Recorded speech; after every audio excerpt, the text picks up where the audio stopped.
One of the most common questions we get about Ready Seal is what is it going to look like on my specific project? And that's a great question, but the answer is a little bit complicated, and here's why. Because Ready Seal is a stain and sealer and not a paint, while it does color the wood, it also brings out some of the natural characteristics of each individual piece of wood. So from project to project and from different pieces of wood, there's going to be subtle differences that are going to show up. But we still wanted to try to answer that question and give you a really great jumping off point for picking the right stain for your project. So here's what we did. Behind me, we have 3 displays. This first display is dark walnut, and the different applications we have are pressure treated fence wood and decking.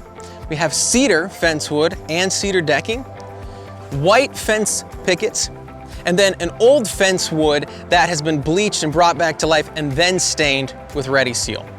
Now you're going to notice in each of these applications, even though this is all pressure treated wood, there's different characteristics that are brought out in the different pieces of wood. There's slightly different shades, slightly different colors that show up. Same story here with the cedar. The different pieces of wood, they don't all look the exact same.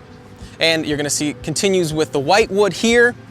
And this is a great example where you can really see some differences, and that's just because of the specific characteristics of this piece of wood. One thing to note about the old fence wood is that Ready Seal is going to soak in a lot more into the wood, and it's going to come out in a darker shade. That's just going to be the reality for all of these applications. The second display is natural cedar. Again, we have pressure treated fencing, pressure treated deck, cedar fencing, cedar decking, white wood, and your old fence that has been refurbished. And again, you can see there's different tones and different colors that come out in the different pickets. And I think for me personally, I like that because it means you're really getting some of that natural tone and natural characteristics of the wood, but it does create some variety. And the last display is the pecan color stain. Again, you have your pressure treated cedar, white fencing, and old fence wood. Your cedar decking and your pressure treated decking. And as you can see, it's the same story in this application as well.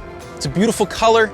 It brings out the natural characteristics of each piece of wood. There is a certain amount of uniformity. They don't look completely different. It doesn't look out of place. So it looks great, but there is the subtle differences. There's a little bit of unique characteristics of each piece of wood. So that's why when you ask, what is it going to look like? Well, it's going to look kind of like this, but also it's going to take on the specific characteristics of whatever wood you're using for your project. So hopefully this helps with picking the right stain for your project. But like I said, your project is going to look uniquely yours.